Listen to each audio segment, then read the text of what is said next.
What's up everyone, it's Q from Retro Q Gaming, and Microsoft have finally come out and given us something they've promised us for a while now. So Microsoft have came out and announced the official OG Xbox backwards compatibility list for launch day on Xbox One. Now you may remember previously I noticed something that could have potentially been a leak a while back of the OG Xbox backwards compatibility, and it turns out that list is very much wrong. The list I got was something that GameStop published on their website for the US website, and I believe there's no crossover in the games of both lists whatsoever. There was 20 something games on that original list that I found, the original potential list, but there's only 13 games added on this. So, without further ado, the 13 games arriving on Xbox One OG Xbox backwards compatibility, wow, what a mouthful, are as follows: Prince of Persia: Sands of Time, Dead to Rights, Red Faction 2, Fusion Frenzy, King of Fighters Neo Wave, Star Wars Knights of the Old Republic, that one's especially interesting to me, I'll explain why, Ninja Gaiden Black, Crimson Skies,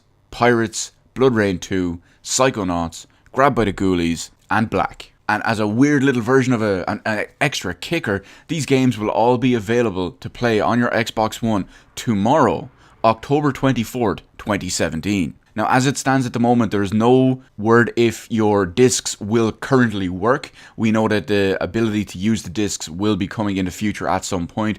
They haven't clarified if the discs will or will not work specifically from tomorrow onwards. We all know Microsoft have said that the ability to use the discs is coming. It's just unclear if it's coming tomorrow. These games will all be available digitally on Xbox One as of tomorrow. So I mentioned Knights of the Old Republic and why that one was especially interesting to me. Well, if you're paying attention to my channel, you know that I actually bought Knights of the Old Republic 1 and 2 on OG Xbox, maybe about, October, so about 2 months ago, with the intention of either playing them on my OG Xbox or playing them on Xbox One backwards compatibility when it came out. So that's pretty interesting that I can actually do that in the relative short term. It'll probably be a couple of weeks because I've got some big games coming out this week and some SNES Mini stuff that I want to finish up before I actually get into another big RPG. But the point is that it's nice that a game I was kind of predicting about was actually on it. And Knights of the Old Republic is a huge game. It's a very well received and very much loved game. Again, I will completely admit,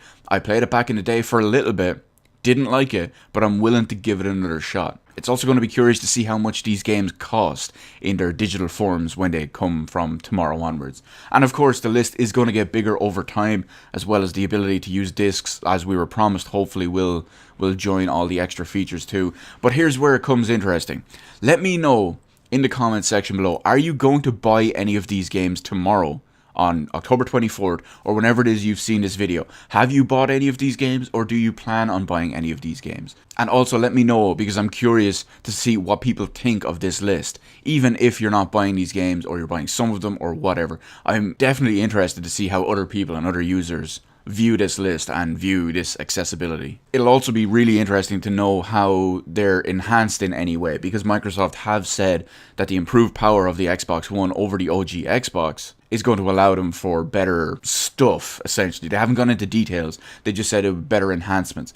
But these games, for the majority of them, they're in a 4:3 aspect ratio with a very low resolution, so fixing things like that isn't just a matter of changing a value or flicking a switch. So I'm curious to see how they've done that. Backwards compatibility on Xbox One when it comes to 360 games in the past generally has been favourable. There are a couple of exceptions, Halo Reach, some of the Gears of War games for example, but other than those, certain other games offer improved performance. So I'm curious to see if these games will offer something like improved performance. So let me know all that, as well as what games you want to see in the future added to backwards compatibility in the comment section below. Hit the like button, hit the subscribe button. Thank you for watching, and I will see you on the rest of the videos in my channel.